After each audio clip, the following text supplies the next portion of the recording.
Hello, everybody. Before we dive into today's episode, we are brought to you by routine. When we sleep, we lose between a pound and a pound and a half of water, mostly from expelling vapors and sweating. Routine came up with a product called Morning Routine. It's a single-serve packet that contains half an organic lemon, 1 tablespoon of apple cider vinegar, Himalayan sea salt, all 6 essential electrolytes, and no sugar. I just tear one of these open, dump it into my water first thing in the morning, and honestly, I feel so much more hydrated when I use it. Highly recommend you trying Morning Routine to just give you a hydration boost to your day first thing in the morning before you grab your cup of coffee. If you want to try Morning Routine, go to yourroutine.com and use code ShaneWhite30 at checkout. You'll receive 30% off your first order. Today, we're also brought to you by Elite Sweets. Elite Sweets is redefining the way we think about sweets with their Elite Donut. The Elite Donut is a better-for-you donut that is packed with 13 grams of protein, gluten-free, keto-friendly, and most importantly, in my opinion, contains only 1 gram of sugar. So if you want a sweet, but you don't want to ruin your macros, don't want to ruin your diet, grab yourself an Elite Donut. Again, there's 13 grams of protein, so they're a great protein snack. I love these things, especially when I'm just craving something sweet. It's something that I would probably ruin my diet on, but I grab an Elite Donut instead, get 13 grams of protein. They also have a new flavor, maple, they just launched, and they're also shelf stable now. So check. They're easy to store in your pantry, take them with you on the go. They're fantastic. I love them. You can get yours today at elitedonut.com or on Amazon. Either way, if you use code ShaneWhite30, you'll get 30% off your order. We're also brought to you by NeuroRoast today. Today's episode is brought to you by NeuroRoast, a company that's dedicated to helping you optimize your brain function and overall well-being. NeuroRoast's flagship product is their premium mushroom coffee, which is made with an organic single-origin coffee and their signature blend of 5 different functional mushrooms: cordyceps, lion's mane, reishi, turkey tail, and chaga. Mushroom coffee is a new and exciting way to supercharge your day. Unlike regular coffee, which can cause jitters and crashes, mushroom coffee provides a more balanced and sustained energy boost, allowing you to stay focused and productive throughout the day. And with NeuroRoast ground and instant coffee options, you can enjoy the benefits of mushroom coffee wherever and whenever you need it. And here's some great news for my listeners today. NeuroRoast is offering an exclusive discount code just for you. If you use code ShaneWhite, and that's just Shane White, one word, during checkout at neuroroast.com, you'll get 30% off your order of NeuroRoast mushroom coffee. So whether you choose the ground or instant option, the Shane White 30 discount code will work for 30% off.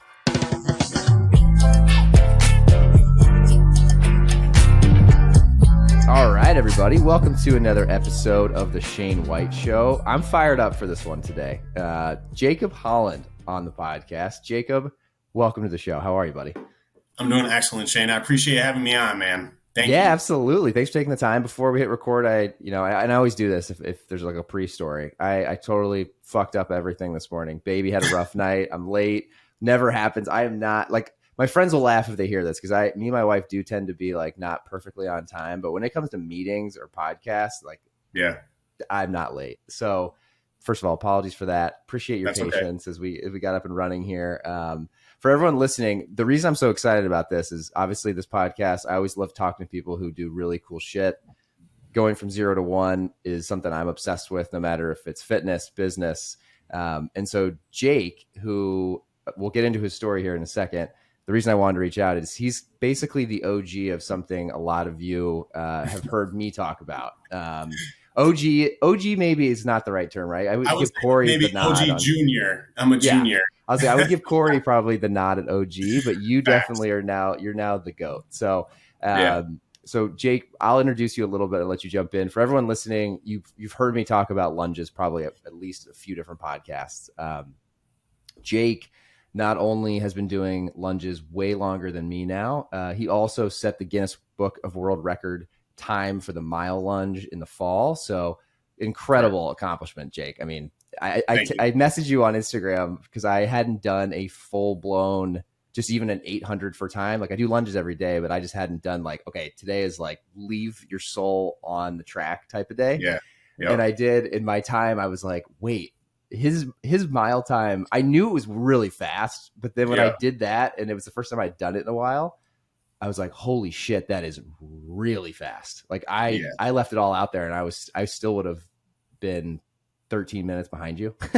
So anyway, welcome to the show. I'm pumped to learn more about your journey. But that's obviously the huge news that you have a Guinness Book of World Record. But for everyone listening, Jake, who doesn't know you, can you give like a little intro to yourself besides that, and just who you are and where you're from? Yeah, no doubt. You said, my name's Jakob Holland. You can call me Jake. But I wanted to put that on there because I spell it uniquely with a K, and it's Yeah, you not. do. I was gonna say I thought I misspelled that the first time when I like wrote something Most down. I was people like, do. wait, yeah, I like that. That's cool. Yeah, it's all good. But I'm from a small town in Michigan called Seaboing, and I just like every other person from Michigan, it's in the thumb. It's in the thumb of Michigan, Huron Love it. County, born and raised, and then eventually I just kept moving on. But I was a three-sport athlete growing up in high school, played basketball, football, baseball. I even did a little bit of track and field, throwing some shot put and things like that. So I've always been fairly active and in the weight room. So I was introduced to the weight room my freshman year of high school, and it was a class that we did. So that's my first experience back in '07. So obviously times change and you learn and you grow, but fast forward a little bit, I played college basketball at Delta College, which is in Saginaw, Michigan. I don't know if you're familiar with Michigan at all, but I have a good buddy, a really good friend in Brighton. I always tell people Brighton that I don't know how far away you are from that. Yeah, so Brighton, I would say, is like an hour south of Saginaw, maybe an hour and a half. But every time I explain it to somebody in Ohio, Saginaw is like 2 hours north of Detroit. Okay. So you can just take I-75 and go right near Saginaw. And I played there for 2 years from 2011 till 2013. And then I got recruited by an NAIA school called Lindenwood University in Belleville, Illinois, which is kind of like a chain school off of their main campus in St. Charles, Missouri. And Belleville, Illinois is 20 minutes away from St. Louis, to kind of give you a better perspective. Okay. But I played there the first half of the season. I was going through a rough time during that little period. And then after Christmas break, I went back to Lindenwood and played 2 games. And I was starting both of those games. And then that second game back from break, I re-dislocated my shoulder. So I knew right then and there that my basketball career was done. And I dislocated my left shoulder in high school, my right shoulder in high school, and had surgery on my right one. And then I had to get surgery on my left one after I dislocated it again. And when I was in Illinois, I dislocated my right knee, which caused me to have a lateral release on my patella. So I don't really have a patella tendon on my right knee, which a lot of people don't know. Yeah. Interesting. Yeah, like we were talking about before we started recording, I'm a little banged up right now. I actually booked an appointment to go see Dr. Eric Serrano here in Columbus. So I'm going to go see him towards the end of May. So I'm looking forward to that, to see what I can do to get back fully healthy again. So I know it was a long-winded intro, but no, that's really interesting, man. So to get to what I guess I didn't know, so you grew up in Michigan. I've seen you post some stuff about Michigan. How did you end up in Columbus? Yeah. So at the time, I was living in Grand Rapids with my girlfriend, now wife, and I had a job opportunity with the same company organization, but the sister company in Ohio. So I work for a campground company based out of Bay City, Michigan. And then the sister company in Ohio, they work together. And I had an opportunity to come down here. And at the time, I was already on the program with Corey. And it was a great opportunity with work. And I knew the 4AM crew was right down the road in Columbus. And that's where they wanted me to live, was Columbus. So I talked to my wife, and I was like, this is a once in a lifetime opportunity. Let's do it. So we packed our house. I mean, we bought the house that we lived in Grand Rapids. We only lived there for 9 months. And then we ended up renting it out for a whole year while we were down here, and eventually sold it so we could buy the house we live in now, which will be in June, 2 years. Oh, wow. Good for you guys. No, yes. That's really cool, man. Because that's what I was curious if that was just organically happen, where you ended up in Columbus and then you followed Corey's stuff anyway, so you ended up over there. That's really cool, though, that was like part of the decision. I think that's badass. It's So for funny because my boss knew that at the time, and he said, like, man, I'll cover your gym fee if you want me to, just to get you down there, because he knew the type of guy I am, and what kind yeah, of work I'm going to put into the company. So here we are got it. still. It's funny, man. God, I think hard work, early mornings, a lot of that cuts out a lot of people. Like it cuts through a lot of bullshit, right? When you see the No type of doubt. people who are up early, putting in the kind of work that you're Yep. doing, it's really funny, but really true. Like it applies to probably everything you do. It's not just that you show up early to work. 100%. I would agree. That's really cool, man. So then you moved to Columbus. At the time, were you doing Corey? And for everyone listening, we've talked about it, and Corey's been on the podcast a couple times. We're talking about Corey G.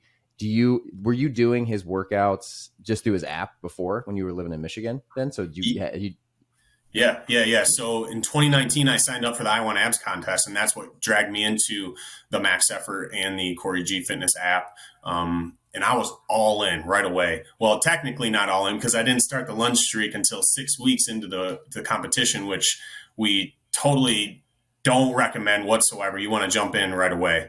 But yeah, I signed up first week in January, bought the supplements. I was getting swagged out with all the apparel and everything. So I was going hard, and I was fully invested. I was reading his mindset manual, and then David Goggins' Can't Hurt Me, and then that's what really shifted my mindset. It was just like everything in Goggins' book, like everything he went through. I'm sure you read it, Shane. yeah. It's just really opened up my mind to what I'm capable of, right? So I just kept that mindset every day, and just kept showing up every day and putting forth the effort. And I ended up getting top 20 in that contest that year, which was super cool because I think 1,100 people participated. So I was really proud of that. Damn. All right. Yeah. And I didn't start my lunge streak until 6 weeks into the competition, right? I was doing what we do not recommend. I was doing 100 or a couple sets in between benching. And then one day I was like, I'm going to do 100 steps in a row. And this is how I try to explain it to people now, is try to scale it, right? You scale with 100 steps, maybe 120 or 3 to 4 minutes. So that's what I did. And then one day, one of my training partners, when I was training in Grand Rapids, Michigan, he came in and talked about he saw somebody on the way to the gym running these super steep stairs that are in Grand Rapids. It's like 10 flights, and it's very steep. He goes, it was 30 degrees out, snowing in the morning, and they were out there running these stairs. I was like, you know what? I need to up my game a little bit, right? Yeah, so hell yeah. Another mindset shift. So there, and then here we are. Yeah. 1,507 days later. I was gonna say, do you know off the top of your head? You just threw it out. Love it. 1,507, 4 years, 6 weeks, 5 days. I think it's funny because when I got over 1,000 days, I realized when I had to like break my streak. I'll get into that in a second. When you start putting weeks in days, I'm like, that was smart. Like, I think it gives people a way different understanding of like how long that streak is, right? Like it's versus just like a bazillion days, and people don't know the difference between the day before and the day after. So I like that pivot you did.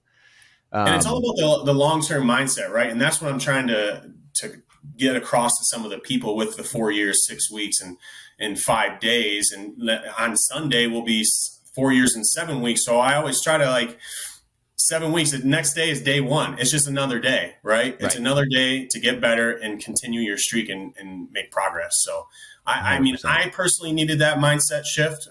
Like I told you before we started recording, going through a couple things with my body. So for me to shift that into years, weeks, and days, I just take it day by day. Every day is a different day. I'm going to feel different, and I'm going to just see how I go from there, if that makes sense. No, yeah, it definitely does. I like that a lot, man. Because it really is. Health and fitness is a long game. It's a marathon. It really is. And it should be a lifelong pursuit, I think. I think I've learned that. I remember being in high school and college and just trying to, I would say even before I started seeing Corey stuff, this was just like, you have 6 weeks till spring break, and you assume that like you can just turn it on and lose weight and get jacked. It's not, no. Don't work like that. No, it doesn't work like that, man. It doesn't work like that at all. No. So to go back, that's really cool. So you moved to Columbus. Did you reach out to Corey? Because if you got in the top 20, I'm sure you had communications with the squad anyway. So how did you start going to old school? Like, how did you like move down there, get to go? Well, at that time, were you there before it became like a closed group? I Was it just was. no? Yep. Yeah. Okay. Cool. That's Yep. cool. So you got to see the old school gym. Yep. Prior to that, I never experienced old school until I moved here. I always wanted to come down and visit and get that day pass and check out the 4 a.m. crew and see what they were about. But it just never really happened. I never put forth the effort to do it until I got the opportunity to move out there for work. But I was following all the guys and messaging them, like Zach Matheny and Tyler Trebway, Cole Susak, and Tyler Olds. I was messaging them, liking all their stuff. Like, oh man, you guys are so strong, things like that. So that was cool to have a little bit of connection before I got there.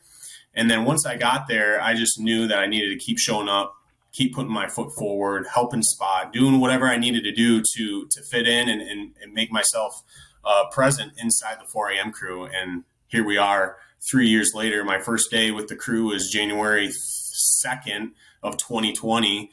As soon as I moved here, that was the first order of business was to buy my old school gym membership. And that's what I did. So ever since then, I can honestly say since I moved here, if I haven't missed a day of showing up at 4 a.m. If I never, like I overslept before, but I never show up late and I'm always there and I take pride in that. And I mean, I just honestly just love getting up in the morning. I mean, it's not easy every day.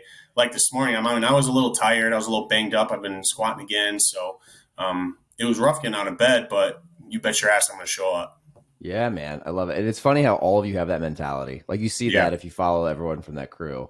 When you started doing that, could you explain to everyone what is the old, for anyone that doesn't know, the 4 a.m. crew, pretty self-explanatory, but explain to everyone what that crew does on a daily basis. Yeah, so essentially we all train at 4 a.m. at Old School Gym that's owned by Corey Gregory and Dustin Myers. But it's an elite powerlifting group. Not everybody's an elite powerlifter. I'm not an elite powerlifter, but the majority of the guys at some point have been an elite powerlifter, which is amazing to learn from these guys. These guys are so strong, so much knowledge in the whole strength and conditioning industry. So I'm like a sponge. Every time I walk in those doors, I'm listening to conversations that guys are having about training and about what movements work for them. And you pick and choose and take what works for you, right? So every morning we come in. Monday is deadlift day, Tuesday's bench, Wednesday squat, and then Thursday pump work, and then Friday's like a front squat max out day. So yeah, I hope that answered your question. Yeah, for sure. Okay. The 4 a.m. piece is key. So what time do you have to get up to get there by 4? Me personally, I'm a slow mover in the morning. I move real slow. So I usually get up about 3 to 3:10 in the morning. I have it down to a T on when I know what time I'm going to get there because I live 17 to 20 minutes away from the gym. So I know what time I need to leave the house. I get up 3 o'clock. I'm out the door 3:30, get there 3:50, 3:45, start warming up, start shooting the shit a little bit with the boys, and then we get after it. That's awesome, man. That's cool. And then how long is the training session in the morning? Like for all of you guys to get through? Because whenever I see the clips, it seems like, especially if you guys are doing like heavy front squats, which is most mornings, right? If not every morning. Yeah. Yep. How long does it take for everyone to get through that and then the accessory work after?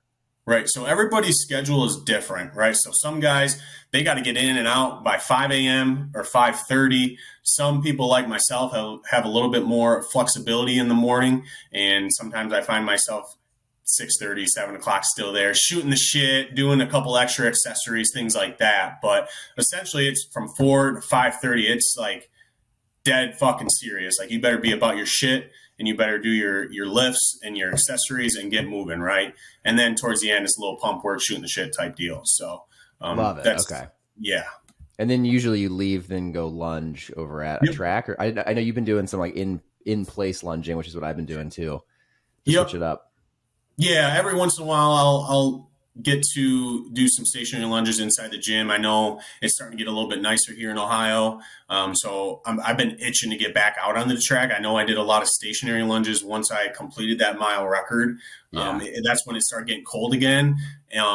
I know we talk a lot about getting outside and embracing that environment. And I like to do that once in a while, but I take these lunges so serious that if I look at them as an accessory movement that helps me feel better, you know what I'm saying? Get that blood flow, get that GPP moving. And if I know it's 30 degrees with 3 inches of snow on the track. I have an option.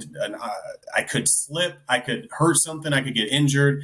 I'm not about to do that and risk not being able to lift weights, right? So then it's always about changing it up. So I'm going to change it up and do some stationary lunges. And some people have asked me, Jake, how can you tell you've done 800 meters if you're doing them stationary? I've been doing them for so long, Shane, that I used to count my steps every single day on the track. So conservatively, I always do 650 steps when I'm doing them stationary. So I'll give you a quick little breakdown of stationary lunges for myself. I'll count every step the first 3 minutes. And it's typically anywhere between 80 to 100 steps, depending on my pace. And I'm always going faster. I'm going slower, again, depending on how I feel. So, and then I multiply that by 6 until I get to 650. But last week I did 30 minutes no matter what. And that range was anywhere between 750 steps to 900, right? Okay. So yeah. If you look at it volume wise, I'm doing probably more stationary lunges than I would walking. And in my opinion, I think stationary are harder than walking, but it's a totally different stimulus. So I know I'm a big variance person. So like even my training, I do, because I actually have a garage gym set up that Sick. It's pretty sweet. And so I'll do functional movements too. So kind of like CrossFit-y type workouts, strength training. Nice. I try to do the same thing. Once I had to like reset the lunge streak. It's kind of wild. I think doing stationary lunges, especially if you add some variance or any weight, it's a whole different thing, which makes it fun. I think, especially if we've been doing it for a long time. It's like another way to just keep it interesting, keep it variated. That's really cool though, because I've heard that question too. So you basically take the amount of steps it takes you to. So did you start that at the track? You said you did basically at one point in time, you were pretty good at dialed in at like how many steps it took you to get around one lap. And then you can do that and basically just apply that in place. Yes. Is that what you, yeah. Yep. Okay. Yep. And anytime someone asks me, I tell them to do that. Like, yeah, it sucks to count them and you might be able to lose track while you're counting, but just be more conscious one time. And then you have a base number and then continue to retest every couple of weeks, right? Because you're going to get faster, and then your numbers will go down, and then you don't have to do as many stationary things like that. So I tell people, that's a really good one, actually. That's probably better than what I do, because what I've done too is I have it's not a long driveway by any stretch, but from the back of my garage to the driveway, if I go down and back, I call that a round. And if I do 24 rounds, I measured it with literally a measuring tape. That's 800 meters. So if I do it at my house, I have to do 24 rounds. And then obviously like that compared to the track is different because you're like stopping and turning, stopping and turning, stopping and turning. So it's not like a continuous loop. So it's a little slower, but that's really cool. I mean, I think whether you go to the track once and map it out. I tell people, and I think Corey and you have both talked about this, I'm like, don't use like the GPS watches. They're always fucking wrong. Never right. The best thing to do is just go to a track. If you're someone new that wants to get into it, and I always say, just do one side of the track one time. 100 meters. It's going to take you 20 minutes probably. Just take your time. 100 meters. That way you just start a baseline. And there's something about being at a track when no one else is there and you're just out there in the morning lunging. I'm not going to lie. There's not a whole lot better than just being out there, taking your time, listening to an audio book. You're like getting smarter. You're getting fitness in. I always say it's like my drug. I got to get my fix every morning. Yeah, right? It seriously is, man. The days where I have to do lunges later in the day, it's like not as good of a day. No, and honestly, it's kind of sad, honestly. Yeah, it's rough because you think about, man, I still got to keep doing my lunges, and you keep procrastinating because you know how hard they are. Yeah. And then you get towards that point in the day, you're like, dang, now you're dreading them. And I don't ever want to get to that point. But you said something important. It's always, you need to make sure it's fun, right? And that's what's so important. You need to make it fun by changing it up all the time instead of doing the same movement every single time. I know I've showed a couple different variations of lunges, sumo, close stance, cross stance, all those different things, but then you can go into a whole new world with stationary lunges, with the deficit, with anything, you know what I'm saying? So that's what keeps it fun, because it keeps your body guessing, and then that's how you're going to make progress and make your body change. 100%, man. Yeah, even like this last week, I know something to just change up on my end. Now I've been lunging onto a 25-pound plate. And then yesterday I started I've been like building weight. So yesterday I was holding 35-pound kettlebells in each hand. And I was like, and doing like almost like pocket lunges. So doing like knees over toes type, like really It's slow. huge. So it was taking me a long time, but I'm like, dude, with the weight, this is like a whole different stimulus. Like this is so different than when I'm just like as fast as I can go 800 meters. They're like two different workouts almost. Facts. And you're going to bulletproof your knees with those pocket lunges. By the way, I did see your story, and you hit a monumental day yesterday, day 69. Let's go. I know. I should have made something better. I should have made a bigger joke about it. But thank you for calling that out, Jake. Yeah, of course. It's funny, man, because it's 69, and I've told a couple people this. I was like, when I had to restart, it was like, it kind of sucked. Like it's weird, and I'm sure you would feel the same way. Yeah. It's just lunges. It's not gonna like change. It's not like, I don't even know what to compare it to, but it does feel like it's part of your identity when you hit a number, like especially where you're at, like to like start over. It definitely was like a gut blow, but then at the same time, I think it was a good example of showing like it's just a streak. Like a streak is really, really important. It's not, honestly, streaks in business too. Like doing something continuously every single day is how I think. I don't know. I learned that from Corey. Like anything streak wise helps. It just like lays the foundation of making it's showing up every day and being good instead of worrying about being great once in a while. Right. It's like consistently good is better than being great every now and then. But getting back to, today I haven't done them yet actually. So I'll do them after this, but 70 days. I mean, that flew by in an instant. 10 weeks. It just goes to show that like, get back on. You fell off the horse, get back on, keep going. It's a long, long journey, right? So the problem is now I can't catch up to you unless you have a hiccup. Yeah, don't worry about that. I was gonna say, unless something catastrophic happens. Yeah. I have said though, like if Dr. Serrano says something about my lunges and need to get better and I need to cut it, I'll probably really, really, really consider that one. But everybody tells me, Jake, I'm not going to be the one to tell you to break your streak. I never will be. And I've come close. And the one time I came close was when I had COVID back in 2021. It was the first week. I was laying in bed all day. I got it really bad. And I was like, it was 8:30 at night. And I'm like, I just cannot let this go. So I got up, did stationary lunges. It took me like 40 minutes to get the full 650 steps or 700, whatever I did. That whole week was pretty rough of stationary lunges, but I did them no matter what. Damn, dude. Yeah, I've done them through COVID. That was the one time I got hollered at by my mom and my wife. They're like, what are you doing? I'm like, if COVID's going to kill me, lunges aren't going to make it any better or worse, right? So honestly, I feel better after. Dude, it's funny, man. The longer and longer I've been training, I'm like, I think movement is just it's medicine. Like getting blood flow throughout your body and through your brain. It's better than laying around. Like your body's not meant to lay around. I don't know, man. I think there's something to that. It's funny though. When I had to break mine recently, I had a deviated septum surgery, and I was like, I legitimately told my surgeon, I'm like, I know you tell people they shouldn't exercise. Like, I'm not saying I'm better than anyone else by any stretch, but like, I'll be fine. I've been doing this for a long time. Like I can lunge. And he was going on and on about, no, you cannot get your heart rate up. And I was like, I'm going to be honest with you. Like, I'm going to lunge. So like, I don't know what you want me to do here. And he goes, okay, I'll make you a deal. You can lunge, go for it. Just come to the office and do them in the parking lot, because you're going to bleed out, and I'll just need to have an ambulance ready to go when you're done. And I was like, as much of a cool story as that would be, okay, maybe it's a good reason not to lunge. So he convinced me to break the streak. But I will tell you, Jake, it was 14 days I had to take off. Wow. So brutal. Sucked. I bet. Like, not like, I mean, like, can you imagine not going to train at 4 a.m. or lunge for 2 weeks? Like, it's just like, what do you do with your life? I don't even want to think about it. I mean, last week I was on vacation in Pigeon Forge, Tennessee, and I didn't touch any weights. And then the guys were telling me not to, because like I said, I've been banged up. By Thursday morning, I mean, I still get my lunges. I took some bands and things like that, get some blood flow and get a little pump going. But I was itching to touch those weights, and as soon as I walked into Old School Monday morning, man, it felt perfect. Yeah, well, so, you probably felt refreshed too. Oh, no doubt. I missed the guys. Yeah. So how long have you been training, like, seriously and taking it serious like this?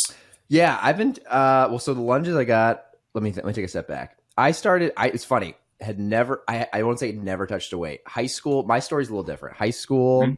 And I actually like to tell people this story. I don't think anyone's ever asked me this on the podcast, so this will be new, but my friends know this. I was kind of like the chubby, out of shape kid in high school. Preach. I had played basketball, baseball, football all through, growing up into middle school. And it's funny, I don't know if I was just burned out or just going through a weird time in life, but like freshman year of high school, I was just like, I'm done with all of that. And I started playing golf. So Nice. I played high school golf. I played 1 year of high school tennis, but didn't touch like the key three that I always played, which was basketball, football, baseball. I just was like, I'm done with all of them, which is really weird. When I think back, I don't really know why. So like weights in high school, honestly, was kind of a joke to me because I'd go to it. I really didn't give a shit. I was like that lazy kid that now I'd be like, dude, what the fuck are you doing? I tell this story too. In high school, before weight class, I used to go get one of those big Texas cinnamon rolls. Amazing. And a Mountain Dew out of the vending machine, like fucking 100 grams of sugar, probably. Like, I don't know how many carbs. And so I just didn't take it seriously. I was out of shape. It obviously even affected my golf game. Like, I wasn't as good at golf as I should have been at even close. So then I went to Purdue for college, and first semester, honestly, dude, I was kind of like your typical college kid, like kind of just being a dumbass. I was drinking a lot, probably not doing as well in school. And the guy that is still my best friend and was the best man at my wedding, he lived on the same floor of the dorms as me. And he was like, let's go to the gym together. Like, he was in good shape. He played quarterback in high school. And I was like, dude, I don't want to go lift weights. Like, I fucking hate lifting weights. He convinced me to go. And he's gonna, if he listens to this, he'll laugh because he always jokes with me that he's the reason I got back into shape. But he did. He like got me back into it. Like, we made it a thing every day. And then I just became obsessed with training and like what it did mentally, physically, aesthetically, started looking differently. So then college, I was just absolutely obsessed.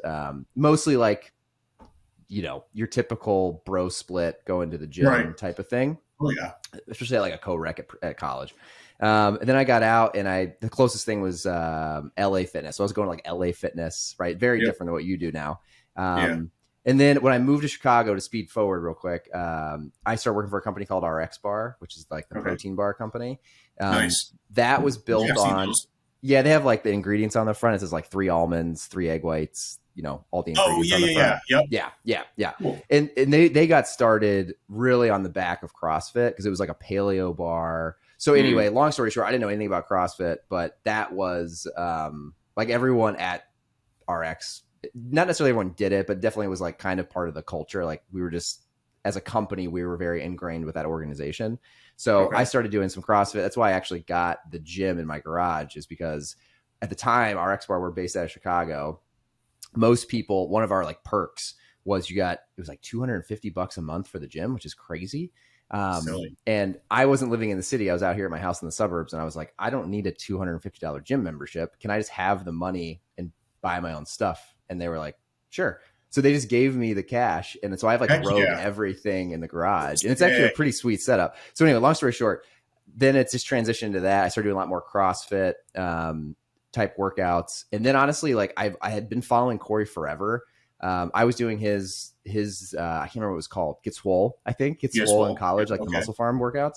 And then that transitioned to me getting on the app. And then honestly, and this is something I've always wanted to get better at. Like, I think if I was at a place where you guys are at, where I had a accountability and guys around me to like build each other up, it'd be easier for me to just do those workouts. I'm by myself in my garage. So I typically I'll do like some of Corey's stuff. Honestly, I bounce over to CrossFit. I'm just like always changing stuff. And then I lunge. Like, lunging has just been something that that's a non-negotiable. But the training side of things, I will say it's kind of all over the place. Like, there's some stretches where I'm like super hardcore into CrossFit, and there's some stretches where I'm super hardcore into what Corey's doing. And then I always sprinkle in like my thing. I've never done a powerlifting event. I've obviously thought about it. I'm like, it'd be fun to train for one. You have. It's funny. I do like the opposite, which sounds super fucking weird. Like, I signed up for a marathon last year and just like did a marathon. And it's funny though, Corey's powerlifting and accessory work, those workouts, and then like CrossFit, my thought was like, does this stuff actually apply to other functionalities versus someone who's just super skinny, super light, that just runs every day? And I like kind of proved it. Like the lunges, I mean, it totally paid off in running a marathon. I know Dustin did something similar. So I think it's cool. I think it shows that like the strength training, all of this accessory work, this actually turns into functionality and other methods. I think it actually puts you ahead of a lot of folks that are just doing the running, for example. But yeah, man, it's been a long time. So really since what, 2014. I would say I've gotten very serious though in the last 3 years. And funny enough, I did the I Want Abs contest in I want to say 2020. It might have been 2021. Let's go back and look. It was 2021 because this would have been year 3 of doing it. And so, yeah, I've been like hardcore, honestly, since like 2020, 2021 on all of this like daily stuff. It's funny when you ask that question because I'm like thinking this out loud. Yeah, man, I've just really dialed it in the last couple of years. That's awesome. This year, the one thing I've done interestingly this year, and I wanted to get your take on this because do you do anabolic fasting and all? Do you like every day, very strict? Yeah. Yes. Okay. So the one challenge, and Corey and I had a really good conversation around this. One challenge I was the biggest anabolic fasting fan. Like I mean, I tell everybody, I still think for 99.9% of people, it's probably like the best diet to get on because it's so easy. It's so simple to follow. And no matter what level you're at, like it just grounds you if you just follow the fucking rules and you don't try to bend them, you're going to see progress. I felt like I got to a point where I needed to like get scientific almost to get my body fat to where I really wanted it to be. So this year, I have a friend who started, I wouldn't call it like a MyFitnessPal competitor. It does a lot of other stuff, but I've been tracking macros for the beginning of this year. I had never really done that before. And what I was realizing with anabolic fasting is I typically wasn't getting enough protein in the day. And I was getting too many carbs. And so I just have dialed things a little bit differently this year. And this is going to sound crazy because I didn't weigh that much, but when we had the baby, I weighed 183 pounds. My body fat was probably, I don't know, 15 to 16%, I would say. And then since then, so it's April 14th, I'm down 20 pounds. And thanks, man. I would argue it's been just like tweaking my diet a little bit. But anyway, that's kind of my story. This year's been like trying to like really nail it in. And honestly, my volume of training has gone down a little bit just because of the baby, right? I'm trying to like fit in training sessions right now in between running a business and being a dad. So it's been a lot to manage. I know once his sleep is 100% like down, then I think it could be easier to go back to, earlier training. Now it's kind of like, it just feels like every day is a little bit of a shuffle, but I just get it done. It's like no excuses, just find the time, but the times are changing every day. It seems like.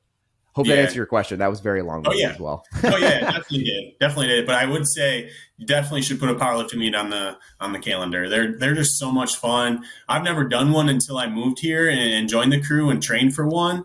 But I did 6 of them in the 2-year span of March of 2021 to 2023. I did 6 of them. Oh, and wow. The last 2 were in the 220 weight class, which the previous 4, my first 4 were in the 242. So over the course of a year, I've lost 20 to 25 pounds. Oh, wow. To really, man. Thank you. I really needed to lose it. You did a really good side-by-side video of you trying to break the Guinness Book of World Records versus when you did. And you look totally different. And when I talked to Corey about that, he told me I needed to lose the weight. He goes, Jake, for you to get this, you need to lose the weight.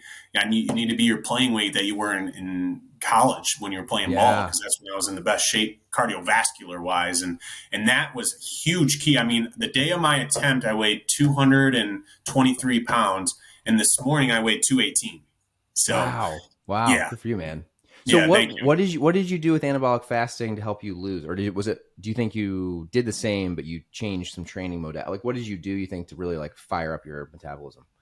It was more of the training aspect. I've had anabolic fasting pretty dialed. So prior to me losing all that weight, I would say I was a good 70%er, maybe some weeks 65 to 75%. That was my fluctuation. But once my mindset shifted to obtaining this record, I was 95 to 99% strict. Like even on the weekends, if I cheated, it was a quick little like couple Oreo spike. It wasn't like anything crazy because I knew like I was on a timeline. Like I had to be a certain weight. I knew what weight I needed to be and how my float weight was. I had everything so dialed in. I knew what I was going to be the next morning. I woke up on Sunday morning to Monday morning, and then I knew what I needed to be that Tuesday because it was on a Tuesday. Like I've never been so dialed in than I was training for that attempt. So, and it was huge. And but a lot of it, I spent my metabolism up through the extra training that I was doing. I mean, I wasn't only just lunging, I was also rucking, I was doing biking, I was doing the whole Get Stacked program, I was squatting. I had shit dialed, and it was, I was in the best shape of my life, more than likely. I mean, I'm still in really good shape, not in as good of shape cardiovascular wise or strength wise as I was prior, but it's always a work in progress, right? Like, Yeah, 100%. That's badass, man. Yeah, I could tell you. Well, I guess let's get to that because I want to be conscious of your time too. Oh, you're good. How did you decide that you wanted to break the world record? Like, where did that come from? Where you just like were like, that's my North Star. Yeah, that's a great question. So the first time I attempted, I'll transfer it way back to when I was living in Grand Rapids, Michigan. I had a good friend of mine that would come to the track with me. He wouldn't lunge, but he was big into running. He was training for a marathon at the time, and he just randomly one day came to the track. He's like, "Hey, Jake, I was just doing some Googling last night to see if there was any like lunge records since you're lunging all the time. And I came across this Guinness World Record of 1 mile of lunges." And I said, 1 mile? That was only when I was doing 800 meters. Couldn't even comprehend a mile. I know. Isn't that crazy? Yeah. And at the time it was 25 minutes and 12 seconds, I think, something like that. And I laughed at him like, dude, like my 800 is 30 minutes. Like, you think I'm going to be able to break this? Fast forward a little bit.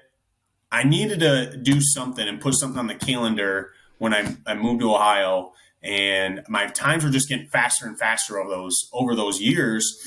And I knew I wasn't ready for a powerlifting meet. So when COVID hit, that's when I really took it serious. Like, I'm going to lunge every day and I'm going to push the times all the time. I'm going to try to get faster and faster and faster. And then we get back up into the gym. I'm starting to train, and then I attempt this world record in 2020, August 30th. I come up short, which was meant to be. It had like, that was my whole story, was me failing that and then coming back 2 years later and doing it. But I fail it. I met some people through that whole process, and fast forward a year and a half later, somebody else breaks it, which motivated me a little bit more. So they broke the previous record that I tried to break. And then that motivated me. And then I had some people chirping at me like, Jake, you should go after the record again. I know Cole, he was lunging with me quite a bit in the winter. He goes, Jake, you need to try to break that record again. And I'm just like, I don't know. I knew like I knew what it kind of took to get in that mindset. And I was like, dang, it's a lot of work, man. Like, it's not no easy task. So he just kept talking to me. And then some things were said between some people, and I was like, you know what? Fuck this. I'm going to apply. I'm going to put forth my best effort in trying to break this. And what's funny is I signed up for a powerlifting meet prior to me even submitting my application to reattempt that. So my mindset was powerlifting meet, and then some things were said, and I'm like, fuck this. I'm going to go break this record. And that's what happened. So I break this record October 25th. And then 6 weeks later, I go do a powerlifting meet at the 220 weight class. That's nice, man. Yeah, I squat 475, I bench whatever, 250, 260, and then deadlift 475 6 weeks after I break a 1 mile world record. And then another 6 weeks later, 8 weeks, I do another powerlifting meet. So I've always been a meathead at heart. So yeah. Well, it's funny because, I'll be honest. I think that's been the one thing that's been and the reason I bounce out of Corey stuff sometimes is I'm like, I'm not competing in powerlifting. Why am I only doing powerlifting stuff? But it seems like it'd be a fun thing to compete in. Like, when I watch you guys compete, I'm like, it looks fun, dude. Especially, I need to find a crew of guys here that I could wake up and train with. I think that would probably, it would elevate it. I can tell you guys all compete. And that's what I don't have. It's like, I'm just competing against myself. So CrossFit's been interesting because I can actually there's a time that I know I did before. And I'm like, okay, if I beat it by a second, I beat my old self. Right. And it's like progress. Or weights. Right. It's like my front squat goal has been 300 for a long time. And so I've just been building to try to front squat 300 at 165. Like, I think that's pretty good. Yeah. Yeah. No doubt. So that's awesome, dude. Good. First of all, good for you. I mean, to pull off both of those. What were your 3 numbers you said at the powerlifting meet, right after the lunge record? 6 weeks later, after my world record, I did a 475 squat. Bench was like 250. I'm horrible at bench. I'll be the first to say it. I don't really like it. I'm trying my best to get better. Like I said, bench too. I've had surgery on both shoulders. So, and then I deadlifted 475 conventional, which was the first time. I believe it was conventional. But real quick, I'll show you. Oh yeah, let's see it. I want to see it live. I do. Fuck yeah, dude. Oh, that's huge. That's way bigger than I thought it was. Well, That is the so paper cool. is, it's only this. I just made it in a big frame because I'm going to have all my witnesses who participated in that day to sign it. Oh, that's cool, man. That's Yeah. really cool. For It was everyone that's cool. listening I and wanted not to show you. watching, he's got the Guinness World Record, the plaque there that he just showed. That is super cool, dude.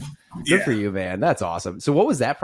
I know we're over our time a little bit, but I got to ask because for to actually go out and have the folks from Guinness come out, what did you have to do? Did you have to apply, and is there a process that goes into getting them to show up in Ohio to watch you do this? Well, it's funny you say that. They did not come to Ohio to watch me because in order for Guinness World Record judges to come out and watch you try to attempt to break a record, you need to pay them $12,000.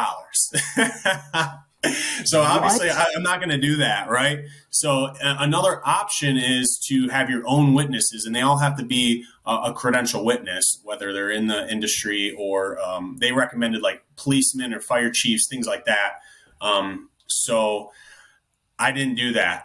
And I got my own witnesses. I had Corey was a witness, Brian Peters, Don Labenthal, who's in the 4am crew, and then Coach Mike Deegan, who's the Denison baseball head coach. And then I had Cole take photos and then Trayvon take the video, right? And then I had Tyler Treadway walk alongside me and hold my phone because I had my AirPods in with my music to keep me going. So all those guys played a huge role in that day alongside everybody who came to watch me, my wife, and my 4am crew training partners. So, but back to the process of Guinness, I didn't pay that $12,000 because I'm not about to do that, right? Yeah, that's so insane. I had to go. Yeah, it's silly, but it's a business, right? So I kind of get it. But I had to fill out all this paperwork, and once I was done breaking the record, we sat there and filled out the paperwork. The witnesses had their each individual documents that they had to do, and then I had to provide all of those and then submit it onto my account through their website. And then tell them like what kind of knee sleeves. The knee sleeves needed to be able to be purchased retail and not made by yourself, right? So anybody had to be able, even that's crazy. Like to make sure there's not like extra spring in it or something crazy. Yep. And if you listen to Goggins talk about his record, he said the same thing because when he made his own gloves, he had to get them approved by Guinness before he could attempt it. But because my knee sleeves that I wore, anybody can purchase through Amazon or retail, I didn't need to worry about that. That's really wild. I would have never even thought twice about, like, I wear knee sleeves and I would have never thought twice about that being an advantage, or someone could tweak that and make it an advantage. I guess that's cool though, that they're that diligent that way, your record is gold and no one's going to come in and have some fuckery, right?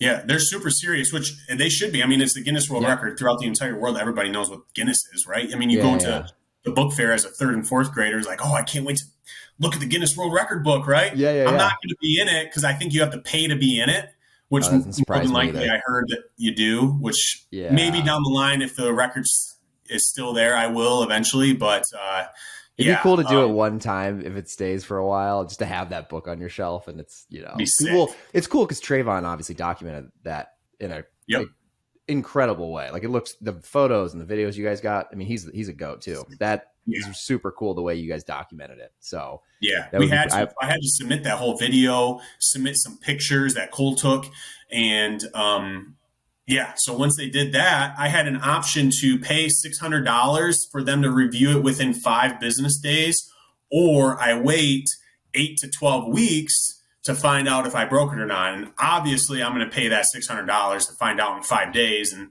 I knew right then and there that I broke it. And I was, boom, I got that email, instantly told my wife because I was at home. And then I instantly FaceTimed Corey to let him know, like, it's official, like, that motherfucker's mine. And it's up for anybody to take. All records are meant to be broken. So if you want to try it, fucking apply and go do it. And don't talk about it. Fucking apply. Put yourself out there, videotape it, make sure every rep counts, and go do it, man. Every record's meant to be broken. So I Hell love yeah. that, If I dude. can motivate and inspire somebody to go break my record, man, that's awesome because I know what it takes to break it, right? So You just walk through it, man. Yeah, it's not like someone's going to show up at the track tomorrow and be able to lay that time down. For everyone listening, what's the exact time? 23 minutes and 14 seconds. 23 minutes and 14 seconds, 4 laps around a track. So a full So mile. real Right? quick, I'm going to interrupt you on the 4 laps. You do 4 laps plus the extra 9.34 meters. So everybody thinks a mile is 1,600 meters flat when it's not. It's 1,609.34. So if you're on a track and you're in lane 1, that very first triangle is the official mile. So you do 4 laps, 1, 2, 3, 4. Oh. That triangle is a mile. So that's why you saw me have those 2 cones. I had to make sure my chest was all the way through those cones, and then that's when they stopped the time because that's a mile. I remember you saying that now because didn't someone fuck that up? Not you, but I thought I thought you explained this somewhere where someone I didn't just do it the full way. explained what a mile was. I don't think anybody messed it up. Okay, yeah. Wow. Can you imagine though if you didn't do that right and then you laid it all down and then you submitted it and you're like, wait, and because you beat it by a lot, didn't you? Didn't you beat it by like a minute? I beat it by a minute and 6 seconds with a 10-second break in my record attempt. Oh, you took a 10-second break? Yeah. So after 3 laps, I knew like I was coming up close. So that's how I trained though. Like every Tuesday was a max effort mile prior to my attempt.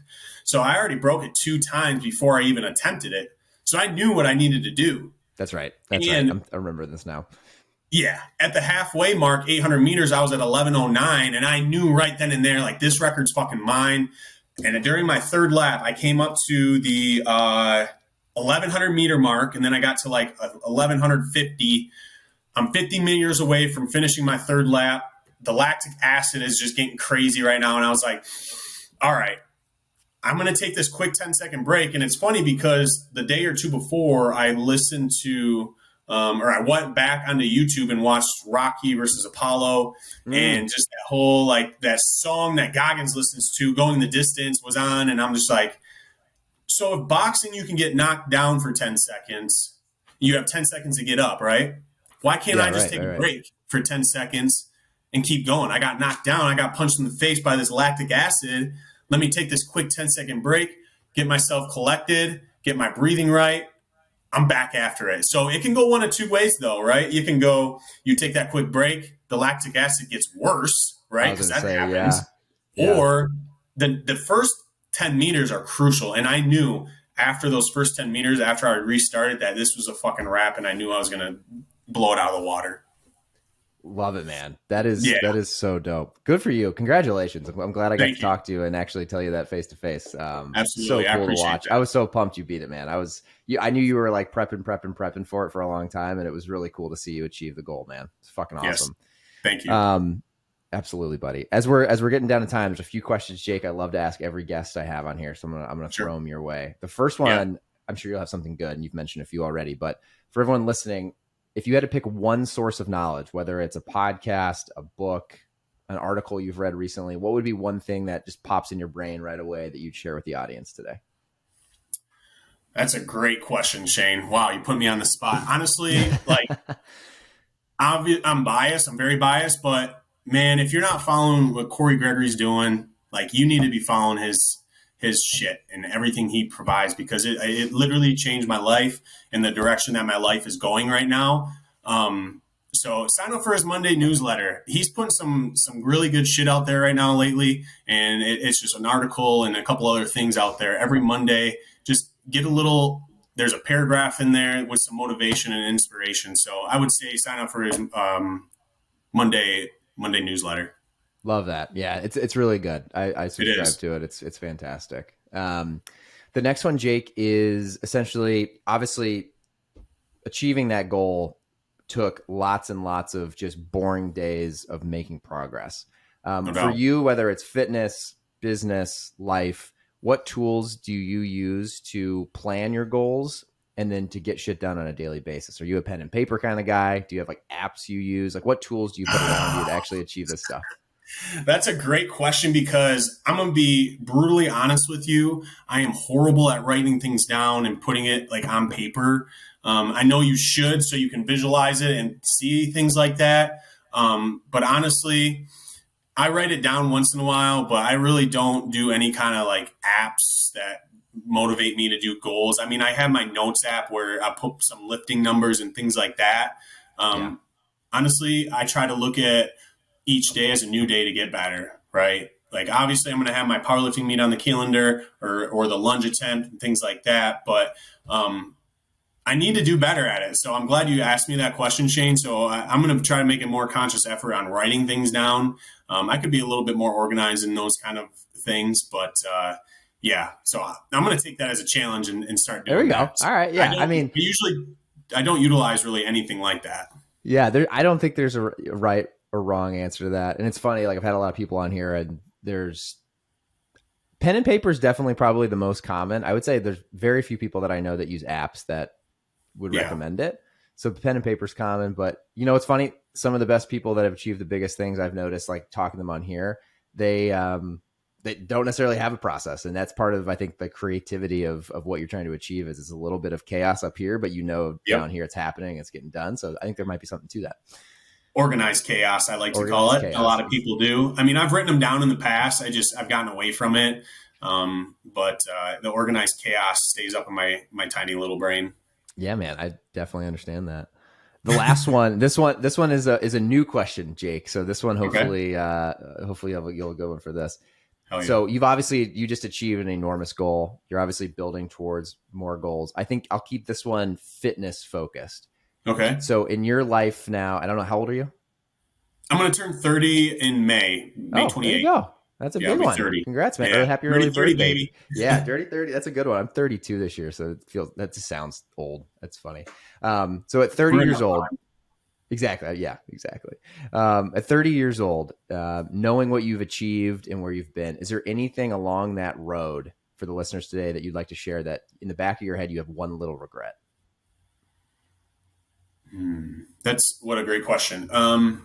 Yeah, I would say I didn't put forth my best effort when I was in school in Illinois playing for that team. I'll say it. I expected to start and I kind of I wanted a little bit of a handout. Like they told me I was going to start. I started right away. Some things happened. I didn't put forth the work outside of practice that I do now, right? I mean, our practice is 4 a.m. crew. I mean, I'm doing stuff periodically throughout the day. I mean, even when I'm on the road for work, I'm stopping at rest areas and stretching a little bit, walking around just to get the blood flow moving. But when I was playing ball down in Illinois, we had a required total number of shots you needed to do each week outside of practice. And we'd all like bullshit and we wouldn't do it. We'd all go back to that basketball house, which is where I lived with 9 of my teammates, and we'd play 2K all day, right? So that's one thing. I didn't put forth my best effort when I was there.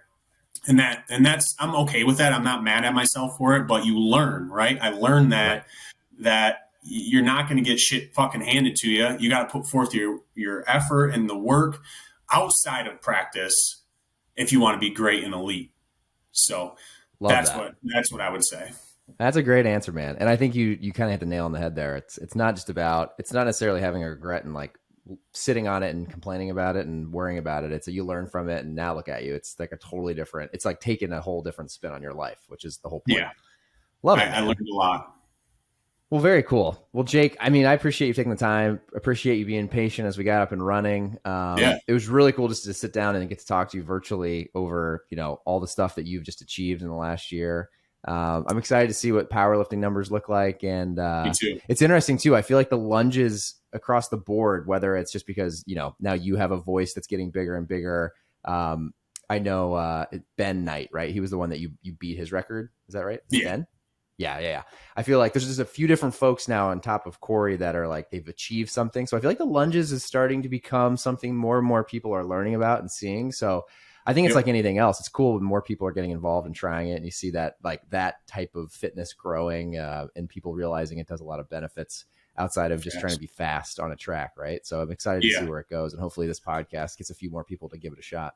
I sure hope so, man. I want to say one more thing about the lunges. I'm so biased, I guess, but I'm such an advocate for lunges, and we've all proved it over this time. And Corey's proved it. Everybody's proved that these lunges need to be a staple in everybody's training program, whether it's 1 to 3 days a week, 3 to 5 days, or every single day. If you're not doing distant lunges for GPP work, what kind of program are you doing? I would question it. Really? I love it. It's been proven the past decade, right? I've done them for almost 4.25 years. Corey's been doing them for a decade plus. There's plenty of other people throughout the world who do these lunges on a consistent basis and are continuing to make progress every single day. And if you're not doing distant lunges and you take lifting serious, do you really take it serious? Do you take your GPP serious? I'll leave it at that, man. Like you got to stop sitting on the sideline. You got to try these lunges. If your fitness level is basic, low, go 3 minutes, go 5 minutes. But if you're an advanced lifter, go do 1 lap of lunges and tell me how you feel the next morning. And then go do it again and go do it again. You're just going to get stronger, leaner. Your metabolism going to get faster. Like, what? You need to stop questioning these lunges. You got to get on it. I love it. I love you just laying it out. You're laying it out. There you go, folks. If you've been listening to this podcast long enough, you know I've talked about it. Jake's now calling you out. Go do lunges. Tag Jake in it. Tag me in it. Let's see you guys get it done. I love it. Let's go. Awesome, buddy. Well, thank you, Jake. Yeah, man, I appreciate it. And best of luck with all the powerlifting coming up. I'm sure we'll see some more big things coming out of you. Yes, sir.